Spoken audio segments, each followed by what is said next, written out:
Bismillahirrahmanirrahim. Assalamualaikum warahmatullahi wabarakatuh. Hamdan katsiran tayyiban mubarakan fih kama yuhibbu rabbuna wa yardah. Asyhadu an la ilaha illallah wahdahu la syarika lah wa asyhadu anna Muhammadan abduhu wa rasuluhu la nabiyya wa la rasula ba'dah. Amma ba'du. Ma'asyiral ikhwah wal akhawat rahimani wa rahimakumullah. Alhamdulillah, pada siang hari ini kembali Allah Subhanahu wa taala mempertemukan kita di majlis yang mulia. Mudah-mudahan berkumpulnya kita di tempat ini, di tempat yang diberkahi oleh Allah Subhanahu wa taala, sebagai bentuk amal ibadah kita semuanya. Salawat teriring salam semoga senantiasa tercurahkan kepada Nabi kita, Nabi Muhammad sallallahu alaihi wa ala alihi wasallam. Pada siang hari ini kita akan membahas kitab yang baru setelah kita menyelesaikan nasihat al-Imam, nasihat kitab Tadhkiratus Sami' yang dikarang oleh Imam Ibnu Jama'ah tentang nasihat untuk para guru, untuk para muallimin. Pada hari ini kita akan mulai kajian kitab Manhaj At-Tarbiyah An-Nabawiyah Litifli, Manhajut Tarbawiyah An-Nabawiyah Litifli, yang dikarang oleh Syekh Mahmud Nur Ibn Hafid Suwaid. Kitab ini sudah diterjemahkan ke dalam bahasa Indonesia dengan macam-macam judulnya. Ada diterjemahkan Parenting of Prophet Nabi, ada. Kemudian ada juga diterjemahkan dengan judul Mendidik dengan Metode Nabi.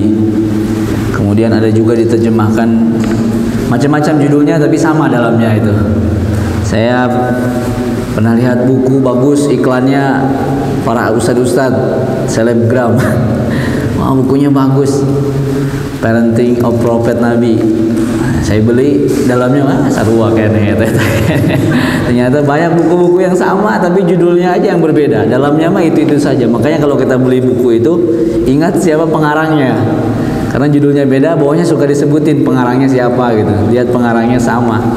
Juga kalau beli buku, lihat judul aslinya. Judul buku terjemah Indonesia. Lihat belakangnya itu, depannya ada judul asli penerjemah itu. Biar kalau membeli buku tidak sama, itu saja, cuman penerbitnya saja yang beda. Jadi buku ini banyak diterjemahkan ke dalam bahasa Indonesia dengan judul yang berbeda-beda. Buku ini menjelaskan tentang bagaimana cara kita mendidik anak-anak kita sesuai dengan petunjuk Nabi Shallallahu Alaihi Wasallam. Bahkan di dalam mukadimahnya oleh para ulama dari negara Mesir nih, disebutkan bahwa buku ini layaknya dipelajari oleh semua guru, bahkan harusnya dijadikan sebagai pedoman di setiap madrasah, dan setiap guru harusnya memiliki buku ini dan mempelajarinya, karena di dalamnya terdapat anjuran, nasihat, serta petunjuk bagaimana cara kita mendidik anak kita dengan pendidikan yang benar. Hadirin sekalian yang dirahmati oleh Allah Subhanahu wa taala, anak kecil, anak kecil yang ada di antara kita, baik di rumah maupun di sekolah, yang pertama kali mereka lihat itu pendidikannya adalah pendidikan di lingkungannya. Makanya saya ketika diamanahi menjadi kesantrian, ada satu kaidah yang selalu saya pakai dalam memahami santri dan wali santri. Jadi ada bukan benang merah, ada sambungan, ada saja yang mengaitkan bagaimana ibu, bagaimana anak. Contoh misalnya, ada sebuah kasus. Kasus itu terjadi dari anaknya. Misalnya anaknya mencuri. Kemudian kita lihat uang jajannya berapa yang dikasihkan oleh orang tua. Oh, bulan pertama 50.000, bulan kedua 100, bulan ketiga belum ditransfer. Kemudian dipanggil orang tuanya. Oh, orang tuanya mengalami masalah ekonomi. Jadi kenakalan pencurian ini terjadi karena kurangnya uang jajan yang diberikan oleh orang tua. Terus misalnya ada anak yang jika dinasehati dia tidak menerima, itu biasanya berbanding lurus dengan orang tuanya yang tidak bisa menerima pelanggaran anaknya. Selalu seperti cermin, jika anaknya begini, ibunya begini. Maka ketika ketemu sama anak, satu santri, dia selalu rajin datang sholat pertama, bajunya rapi, apik, mendengarkan, menyimak. Sesekali saya datang ke rumahnya, ternyata orang tuanya sama. Orang tuanya itu membangunkan anaknya jam 2 malam dengan suaminya sholat tahajud. Habis subuh tidak boleh tidur, semuanya harus ngaji. Jadi rumah itu adalah cerminan bagaimana anak-anak kita tumbuh. Anak kecil, yang anak-anak kita ini yang masih 1 tahun, 2 tahun, 3 tahun, dia akan melihat bagaimana kondisi rumahnya. Makanya anak yang broken home, yang di rumahnya ada masalah, perceraian dan sebagainya, itu psikisnya terganggu. Ya, baik dia tidak bisa menerima, misalnya tidak mau direndahkan, atau dia selalu ingin menang sendiri. Terus kata-katanya itu, kalau bahasa sekarang toksik kata-katanya. Ada anak pendiam, kelas 1, pendiam sekali. Kemudian anak itu punya kakak. Anaknya pendiam di pesantren, punya kakak perempuan. Diceritakan bahwa di rumahnya itu pernah ada perselisihan antara adiknya dengan kakak perempuannya. Tiba-tiba si anak yang pendiam ini, pondoknya pendiam, bilang ke kakaknya, "Gue bunuh lo kalau mau. Gue bunuh lo kalau sekali-kali lagi." Padahal anak itu pendiam. Kemudian dicari kenapa penyebabnya anak yang sependiam itu, tapi kalau marah itu kata-katanya, "Gue cekek, gue bunuh lo." Dari mana datangnya kata-kata ini? Ternyata ibunya itu kalau marah juga sama seperti itu. Ibunya kalau marah ada adiknya mecahin piring, "Gue bunuh lo, jangan sekali-kali." Jadi diikuti. Jadi anak pendiam ini sekali marah kata-katanya tidak terbayang kalau itu keluar dari mulut dia. Ternyata ibunya kalau marah di rumah itu kata-kata toksik, kata-kata kasar itu selalu diucapkan. Anaknya juga melihat, ini kan ibu saya juga ngomong seperti ini, diikuti. Ya, jadi anak itu dibentuk oleh rumahnya, oleh lingkungannya. Jika dia ditempatkan di satu tempat yang baik, maka akan jadi baik. Sebagaimana Nabi SAW bersabda, "Kullu mauludin yuladu alal fitrah." Setiap anak lahir dengan bersih, putih seperti kertas. Kertas ini putih. Ini anak kita brojol seperti ini. Tergantung kita mau jadikan apa anak itu. Mau kita jadikan segitiga, mau kita bejek-bejek, mau kita tempel di dinding, terserah kita. Jadi anak itu lahir bersih putih. Tidak ada tiba anak-anak lahir, wah sudah jadi pinter ini pinter itu. Tidak, dia bersih putih. Kan anak kita misalnya kalau di rumah bapaknya tukang tidur, ikut tidur. Bapaknya misalnya garuk-garuk, anaknya ikut garuk-garuk. Itu anak-anak kecil itu mencontoh ibunya, bapaknya yang di rumah atau kakaknya, betul tidak? Misalnya suruh ngasih itu, kasihkan ke kakak, ngikutin. Dia dibentuk apa saja bisa. Maka kullu mauludin yuladu 'alal fitrah wa innama abawahu, tetapi kedua orang tuanya yuhawwidanihi au yunassiranihi. Bapak ibunya lah yang menjadikan dia itu jadi apa? Yahudi atau Nasrani. Au yumajjisanihi, atau menjadikan orang Majusi. Jadi anak itu akan tumbuh dan terbentuk tergantung kepada ayah dan ibunya. Dalam sebuah syair yang dikatakan atau yang didendangkan oleh Abul Ala, wa yunsha'un nashi'ul fityana minna ala ma kana awwadahu abuhu wa madana al-fata bihujjiyyin walakin yu'awwiduhu tadayyuna aqrabuhu. Kata Abul Ala, seorang anak itu tumbuh bersama dengan apa yang dibiasakan oleh kedua orang tuanya. Wa madanal fata bihujjiyyin walakin, dan tidaklah seorang anak beragama kecuali apa yang dibiasakan oleh orang-orang sekitarnya. Jika dia tinggal di lingkungan penghafal Quran, maka motivasinya menghafal Quran. Contohnya adalah anak-anak di negara Mauritania. Di negara Mauritania itu anak-anak umur 7 tahun sudah hafal Bukhari dan Muslim, Alfiyah Ibnu Malik, Alfiyah Suyuti, Alfiyah Iraqi. Karena memang tempatnya itu tidak ada televisi, tidak ada main-main dingdong, main time zone, nggak ada.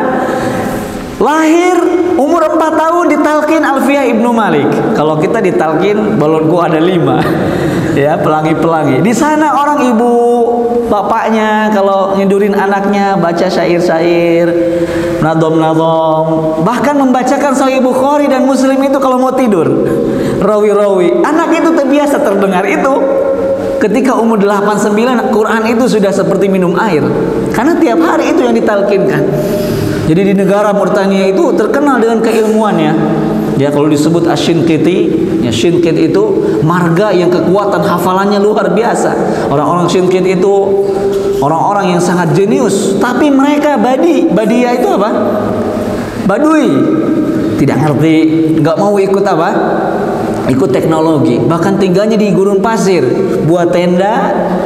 Ya, itu saja ilmu saja yang mereka pelajari. Luar biasa. Dan tidaklah anak itu beragama kecuali agama orang-orang sekitarnya. Ya, saya lihat siapa itu anaknya Habib itu yang biasa salawat. Ada anak kecil lupa namanya siapa. Dia salawat itu pintar, salawatan itu, marhaba yang gitu-gitu. Padahal masih umur 7 tahun, 6 tahun. Kalau baca ya berjanji itu, wah sudah luar biasa gitu. Mungkin kita kalau disuruh baca ya nggak bisa, ada bidah itu kan. Tapi anak ini nyuruh sholawat aja bisa. Sholawat apa? Baca sama kakeknya Habib. Ini kok bisa seperti ini? Karena di rumahnya itu sama bapaknya diajari terus itu, didendangkan itu, ada rebananya, bapaknya juga bersholawat itu terus. Anak itu masih kecil, ya dia yang sesuai dengan apa yang dia dapatkan di rumahnya. Wa idza kana lil manzili kullu hadzal athar fi hayati at-tifli wajaba tahqiqan lil ghayati as-sabiqah an yuhata bi kulli ma yaghrisu fi nafsihi ruhuddin wal fadilah. Maka dari itu pendidikan bermulai dari apa? Dari rumah. Kita di sini di sekolah sering kita mendapati anak itu karakternya bermacam-macam. Maka tugas antum hanya melihat gimana di rumahnya. Betul tidak? Kalau di rumahnya bapaknya kasar omongannya, ya anaknya akan kasar. Jika anak itu pemurah, lembut, pemberi, penyayang, di rumahnya juga akan seperti itu. Kemudian yang berikutnya, sebenarnya tanggung jawab tarbiyah atau pendidikan ini siapa? Kalau sekarang kan orang tua datang menyekolahkan di Unezi, harapannya bisa soleh, pinter, calakan, bager.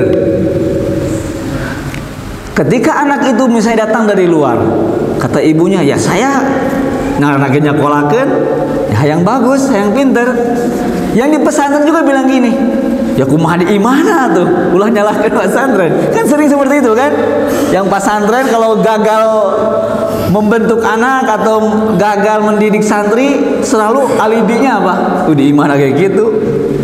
Ya, kita ini bukan bengkel yang bisa memperbaiki. Yang di rumah bilang gini, ya saya kan nitipin juga biar jadi anak yang soleh. Kalau udah soleh mah ngapain dititipin ke Unezi? Nah, sering lempar-lemparan. Siapa sebenarnya tanggung jawab pendidikan ini? Guru kah atau orang tua? Perkataan ini sangat bagus. Dikatakan oleh Syekh Muhammad Khidr Husain rahimahullah, ayyuhal kafil idza alqaita mas'uliyat at-tifli fil marta'in wa khimah. Wahai para pendidik, jika seandainya engkau berikan tanggung jawab pendidikan ini kepada perkemahan atau ladang gembala.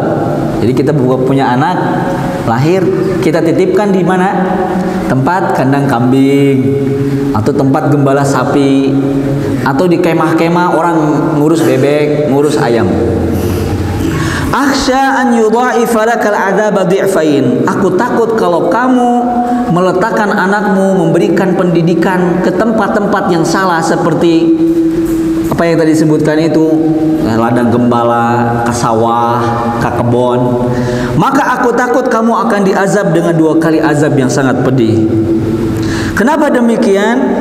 Karena engkau sejatinya telah merusak sebuah kaca yang bersih, yaitu anak kita, yang harusnya kamu menjaganya, kemudian kamu merusaknya. Jadi ada permata yang indah, yang bersih yang Allah berikan kepada kita, kemudian kita meminta orang yang tidak tepat untuk mengurusnya. Maka dari itu, apakah kamu tidak takut akan azab Allah Subhanahu wa taala ketika kamu diberi mahkota, ketika kamu diberi permata yang indah itu, kamu menyia-nyiakan mahkota tersebut dengan diberikan atau dititipkan kepada orang yang salah.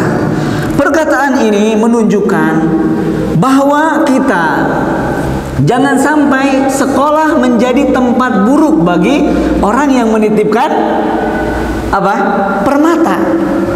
Dan juga orang tua jangan sampai memilih pendidikan yang salah tempat menitipkan permata tersebut. Dari sini saya pahami bahwa pendidikan itu ada dari 2 unsur, ya unsur dari rumah dan juga unsur tempat penitipan pendidikan. Jika di rumahnya kotor, di rumahnya tidak sanggup untuk mendidik, maka dititipkan ke tempat yang baik.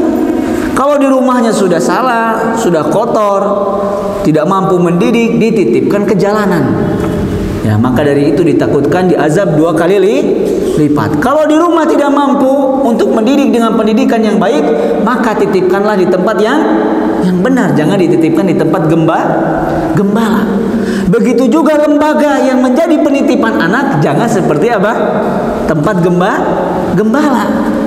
Pesantren, sekolah, tempat penitipan anak, tapi orientasinya adalah ekonomi.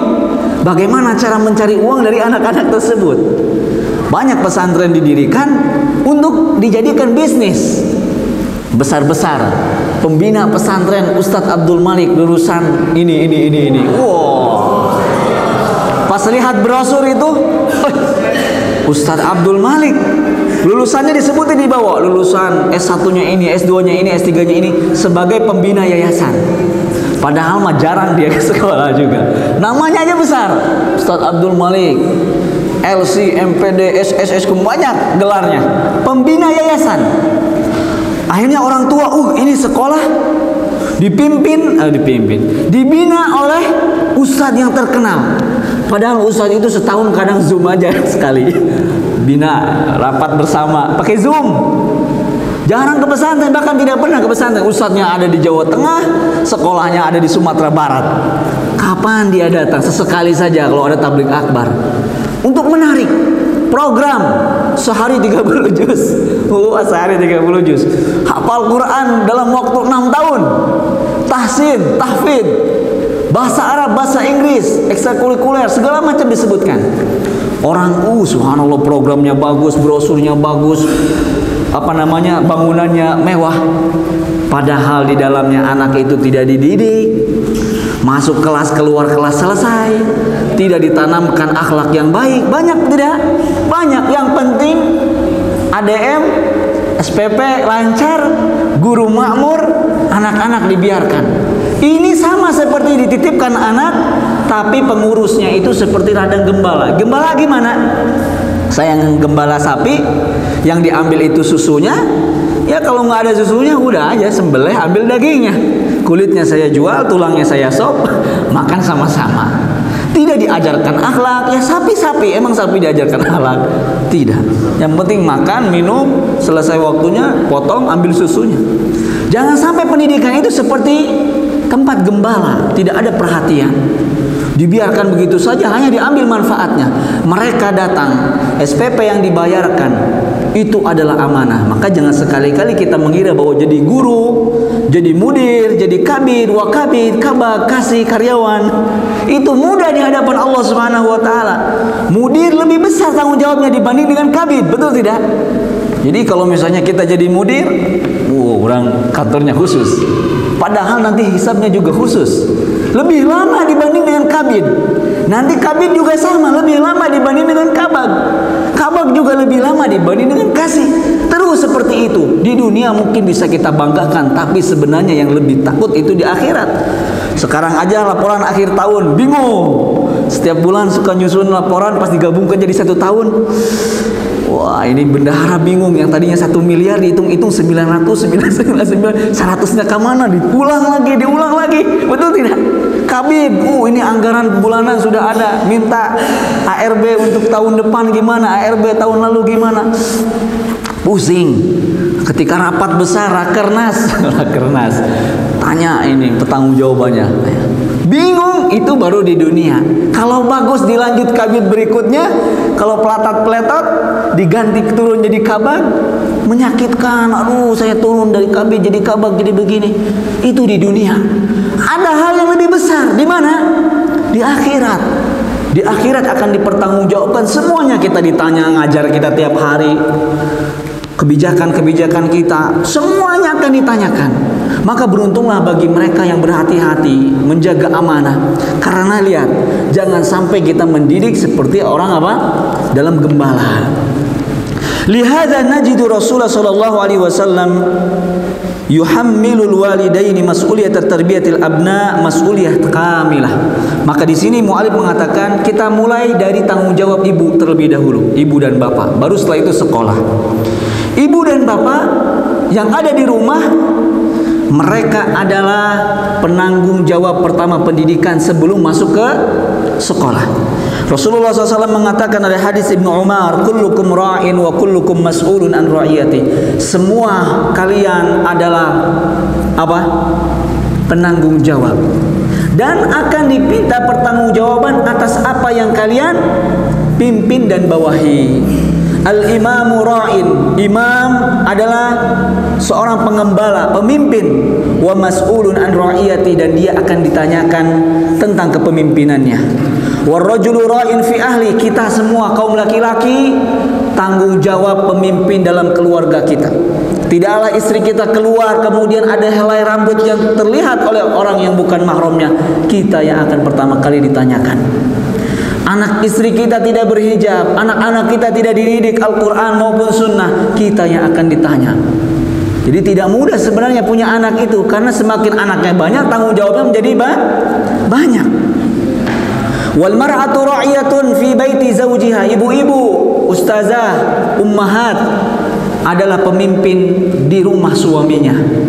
Ketika suami keluar, maka ia akan ditanya tentang rumah dan keluarganya selama suami di mana?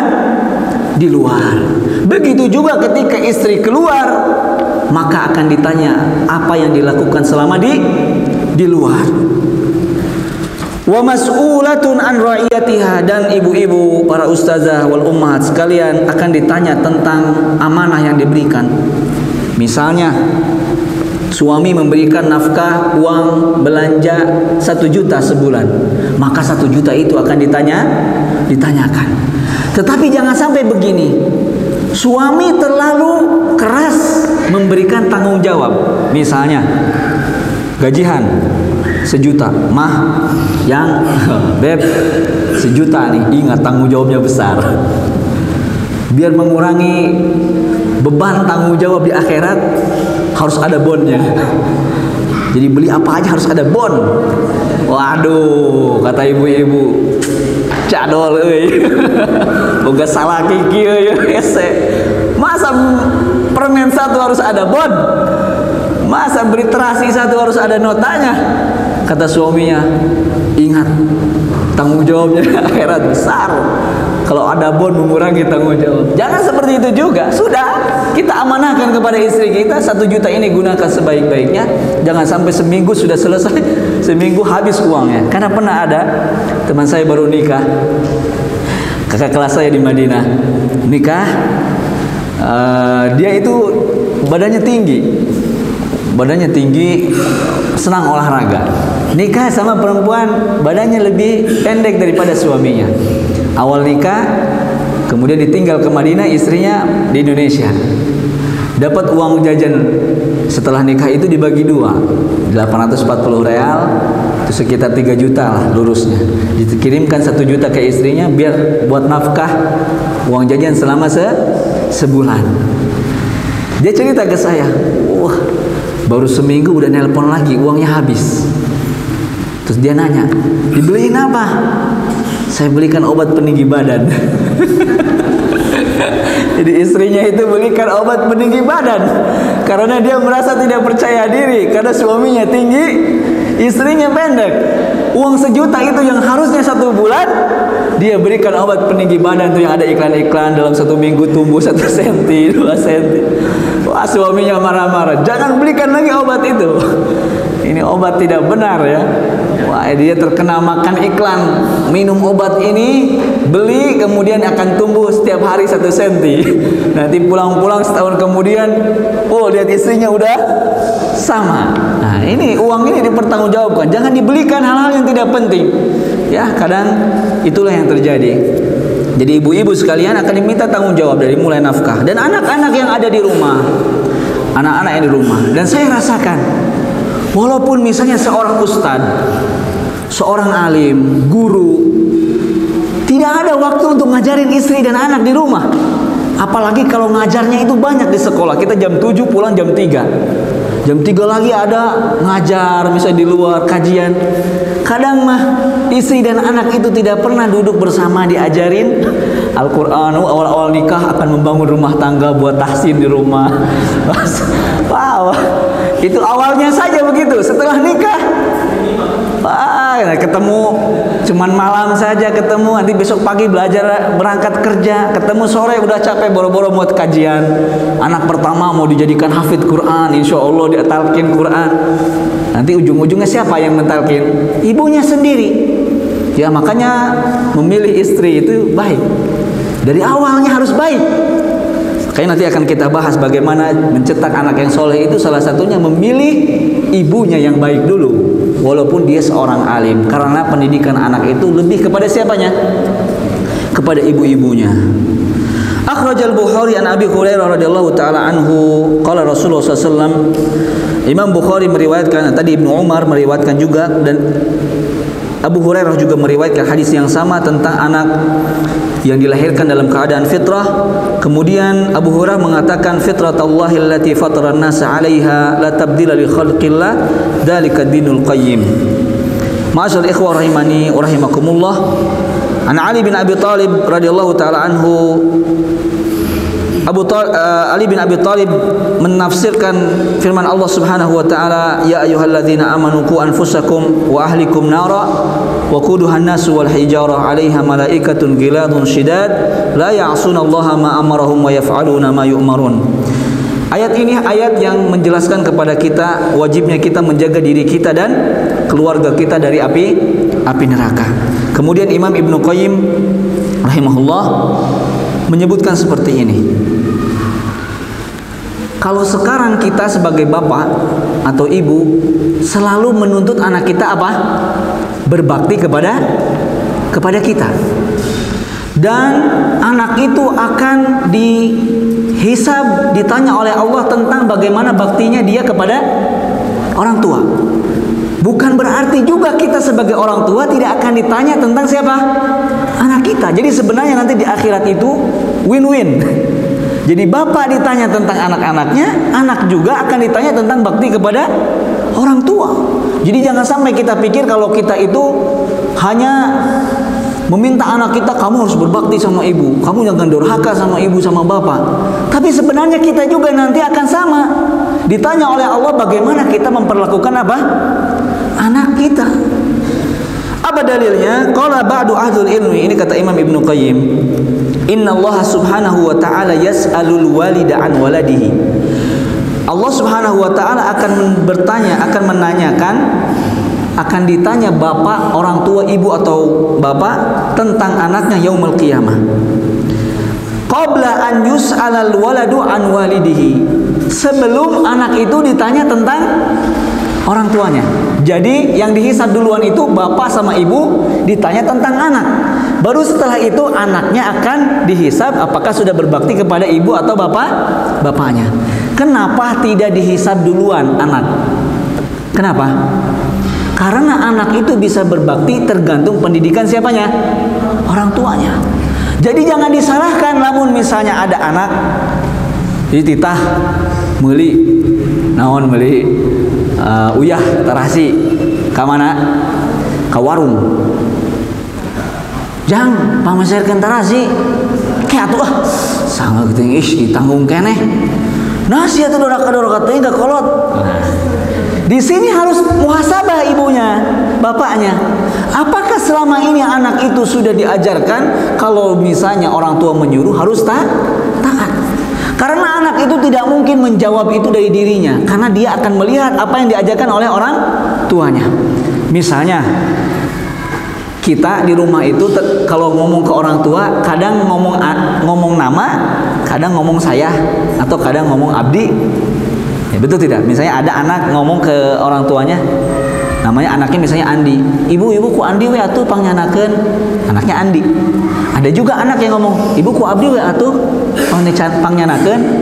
Ada juga anak, bu ku urang we geus eta mah. Iya kan?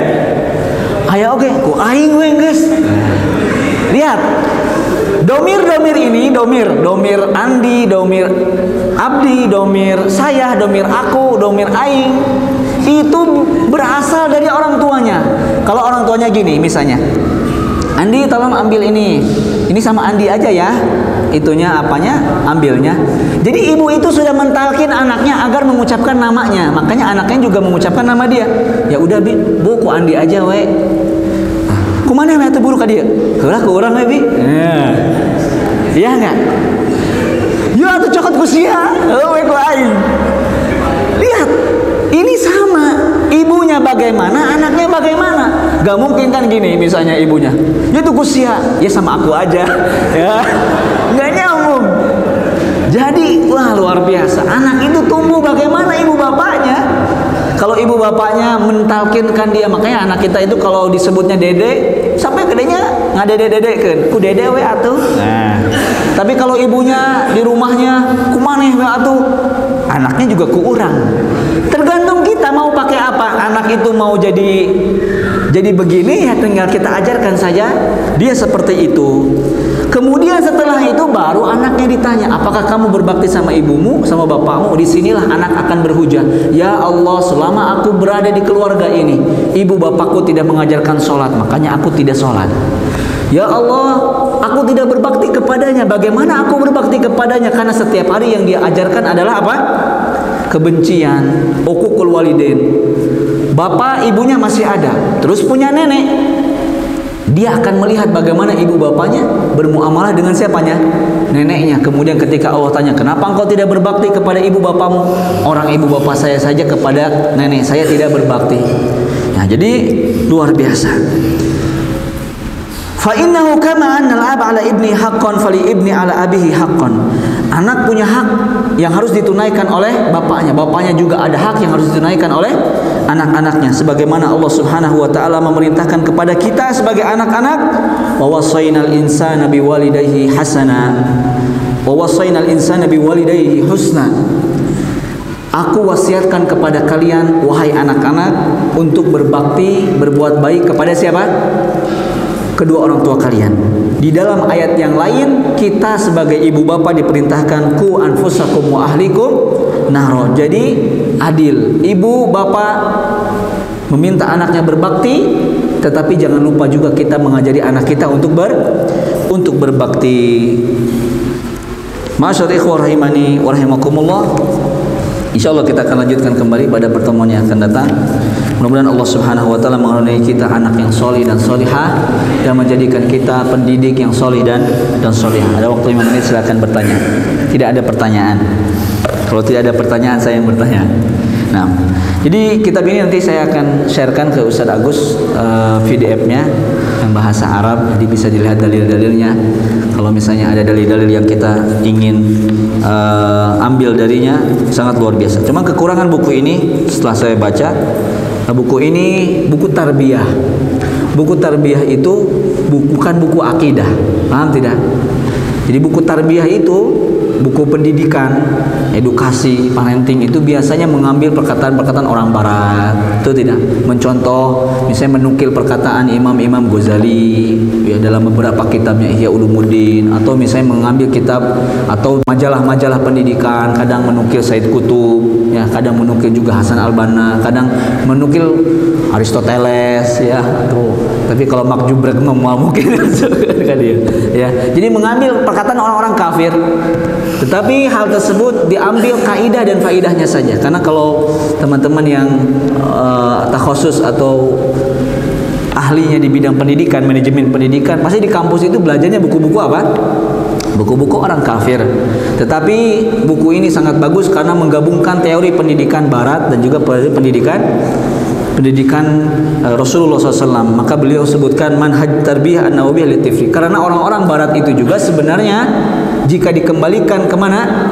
Ke dalam Islam, maka Islam itu lebih luas. Tetapi karena mereka itu influencernya, ya, mereka itu promotor pendidikan, makanya sering kita itu bangga kalau nyebutin orang-orang, perkataan orang barat. Sebenarnya dalam Islam juga banyak. Kita sering hafalin bahasa Inggris, kaidah-kaidah pendidikan, biar keren, biar intelek, ngomong tuh bahasa Inggris campur-campur, padahal kalau ngomong bahasa Arab juga keren gitu. Jadi buku ini sangat luar biasa. Semoga Allah Subhanahu wa taala memberkahi penulisnya dan kita semuanya. Demikian dapat disampaikan pada siang hari ini. Jika ada kata-kata yang tidak layak dan kurang berkenan, mohon dimaafkan. Semua datang dari kebodohan saya yang masih menuntut ilmu. Jika ada kebenaran datang dari Allah Subhanahu wa taala. Subhanakallahumma wa bihamdika asyhadu an la ilaha illa anta astaghfiruka wa atubu ilaik. Wassalamualaikum warahmatullahi wabarakatuh.